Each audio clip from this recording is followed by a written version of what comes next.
For innovation to happen, we have to search for the value in all new ideas. Creative thinking leads to creativity, but creativity when implemented, that's really key. It's the implementation of those creative ideas. Leaders need to search for the value in all new ideas. When you're the one in front of the patient, you're the leader. When you're the one teaching the student, you're the leader, whether you hold a leader title or not. Innovation isn't just about product. It's a process, innovation. And it's rarely a solo performance. How we react to newness. What happens to us when things that are just foreign to our minds, breakthrough maybe innovation ideas, things that we just can't compute right away, what happens to us when things like that, when we're approached with that, and why it can be hard for us as leaders to see the value in all new ideas. We have habits that get in our way. There's some habits we know we have, and some they're just so ingrained and unconscious we're not even aware, right?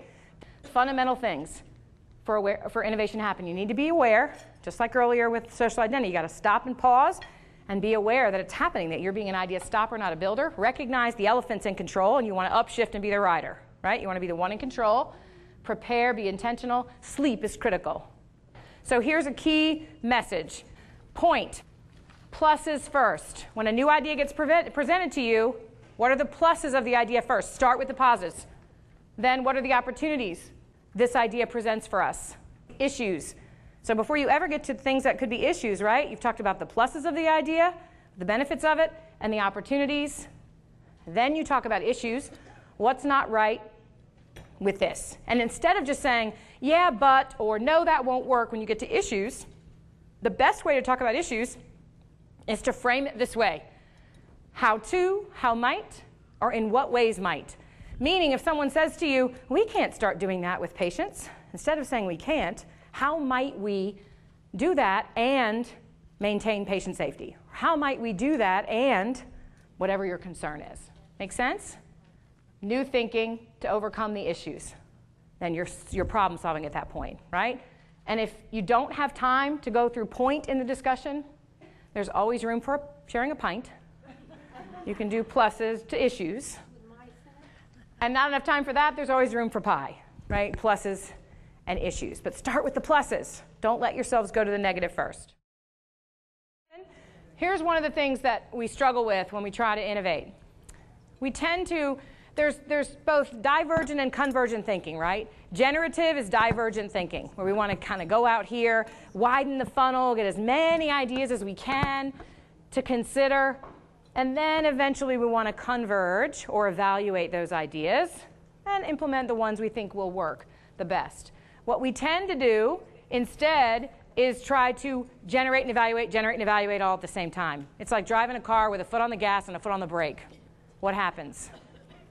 You don't go anywhere. You generate a lot of heat, but you don't get anywhere, right?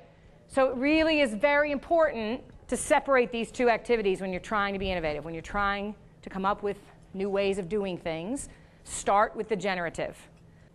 If you try to evaluate as you go, you will never get anywhere. It's like you have a good idea, but that will never work, right? Don't do that.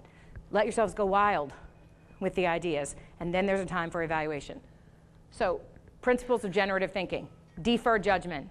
Put all that stuff that's going to come naturally to your mind aside and just let it be. Let the idea happen. You never know what you'll be able to marry or merge two ideas. You never know what will come of it, right? Strive for quantity. The more you generate, the more likely it is that you will have some really good quality ideas in the mix, right? Seek wild and unusual ideas. Wild and unusual options. We call them tiger ideas. Seek wild and unusual options.